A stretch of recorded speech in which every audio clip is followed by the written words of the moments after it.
वाराणसी के circuit house पहुंचे प्रदेश के कैबिनेट मंत्री अनिल राजभर ने बिहार में एनडीए की जीत का श्रेय प्रधानमंत्री मोदी और नीतीश कुमार को दिया। उन्होंने कहा कि मड़ई और झोपड़ी में रहने वाले गरीबों ने मोदी के नाम पर विश्वास कर वोट किया। वोट चोरी के आरोपों पर उन्होंने कांग्रेस को जिम्मेदार ठहराया। राजभर ने दावा किया कि एसआईआर सिस्टम ने फर्जी वोटरों को चुनाव में शामिल नहीं होने दिया। अखिलेश पर निशाना साधते हुए कहा कि गरीबों के साथ छल करने वालों से सीखने की जरूरत नहीं।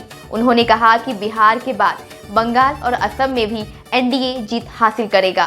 कि माननीय प्रधानमंत्री जी के नीतियों की स्वीकार्यता, उनके कार्यक्रमों की स्वीकार्यता, और दूसरा नीतीश जी के सुशासन पर किसी प्रकार का कोई सवाल वहां की जनता ने खड़ा नहीं किया, किसी प्रकार का कोई विरोध नहीं।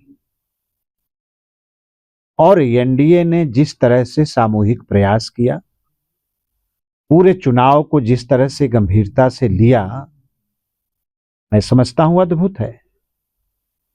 हम लोग खुद 22-22, 24-24 दिन वहां काम किए। एनडीए पूरा एकजुट होकर इस चुनाव को लड़ने का काम किया है। जनता में किसी भी प्रकार का कोई विरोध नहीं नीतीश जी के सुशासन का। मड़ई झोपड़ी में रहने वाले, जंगल में थारू समाज के लोग, कहीं आप चले जाइए, किसी से पूछिए, हमको मोदी जी को वोट देना है। तो ये स्वाभाविक परिणाम है। दूर से बैठे लोगों को लग सकता है कि इतना बड़ा कैसे बहुमत, अब तो बहुत अच्छा ये हो गया, लेकिन हम लोगों को पहले दिन से पता था कि परिणाम ऐसा ही आने वाला है। देखिए, वोट चोरी तो हमेशा से कांग्रेस ने किया है।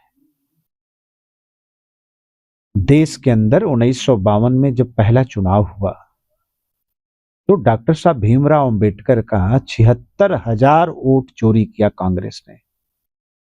और इस देश में चुनाव आयोग के समक्ष पहली अपील जो है वो डॉक्टर साहब भीमराव अंबेडकर की है। आप बताइए कि एसआईआर की कार्रवाई चुनाव आयोग ने किया।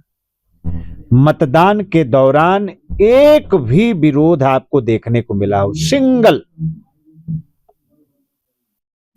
और एसआईआर की पूरी प्रक्रिया हुई, किसी प्रकार की कोई चर्चा, कोई विरोध जनता की तरफ से।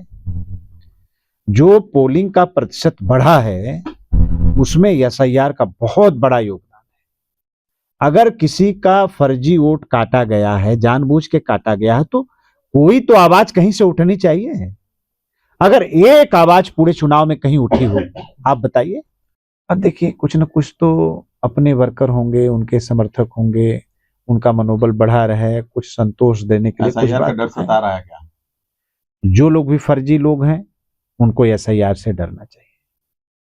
हम लोग चुनाव आयोग का स्वागत करते हैं, अभिनंदन करते हैं। वोटर लिस्ट की शुद्धता होनी ही चाहिए। और बाबा साहब भीमराव अंबेडकर ने जिस संविधान को लिखा है, उस संविधान ने भारतीय को वोट देने का अधिकार दिया है, किसी बांग्लादेशी को नहीं दिया है। अगर इस बात को सुनिश्चित करना चाहता है चुनाव आयोग, तो हम लोग अभिनंदन करते हैं।